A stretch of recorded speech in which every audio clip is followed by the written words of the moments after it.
ഇന്നൊരു നൈറ്റിയാണ് കേട്ടോ കട്ട് ചെയ്യുന്നത്. നമുക്കപ്പോൾ വേഗം കട്ട് ചെയ്തെടുക്കാം. ഇതേപോലെ ഒന്ന് ഫോൾഡ് ചെയ്ത് വെക്കുക. എന്നിട്ട് മുകളിൽ ഒരു 1/4 ഇഞ്ച് വിടണം. അതിനുശേഷം നമുക്ക് ഷോൾഡർ ഒരു 6.5 മാർക്ക് ചെയ്യാം. പിന്നെ താഴോട്ടേക്ക് ആം ഹോളും ഒരു 6.5 മാർക്ക് ചെയ്യാം. അതിനുശേഷം ചെസ്റ്റ് എടുക്കുന്നത് 13 ഇഞ്ചിലാണ് കേട്ടോ. അതിനുശേഷം ആം ഹോളും ചെസ്റ്റ് ലൈനും കൂടി ഇങ്ങനെ ഒന്ന് യോജിപ്പിക്കുക.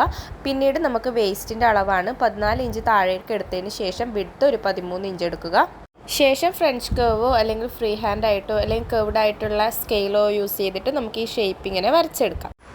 പിന്നീട് ചെയ്യുന്നത് എന്ന് വെച്ച് കഴിഞ്ഞാൽ നമുക്ക് കട്ട് ചെയ്തെടുക്കുകയാണ് ചെയ്യുന്നത്. ഞാൻ നെക്ക് ചെയ്യുന്നതിന് മുന്നേ ആദ്യം ഫ്രണ്ട് പീസും ബാക്ക് പീസും സെപ്പറേറ്റ് ആയിട്ട് കട്ട് ചെയ്തിട്ടുണ്ട്. അതിന് ശേഷം നെക്ക് വിഡ്ത്ത് ബാക്ക് നെക്കാണ് ചെയ്യുന്നത്.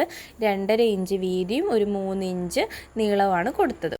ഫ്രണ്ട് നെക്ക് സെപ്പറേറ്റ് ക്ലോത്തിലായതുകൊണ്ട് നമ്മൾ ബാക്ക് നെക്ക് മാത്രമേ കട്ട് ചെയ്യാറുള്ളൂ. പിന്നീട് സ്ലീവ് വരുന്നതെന്ന് വെച്ച് കഴിഞ്ഞാൽ നമ്മുടെ ആം ഹോളിൽ കട്ട് ചെയ്ത ബാക്കി ബാലൻസ് പീസിലാണ് നമ്മൾ സ്ലീവ് ചെയ്യാറ്.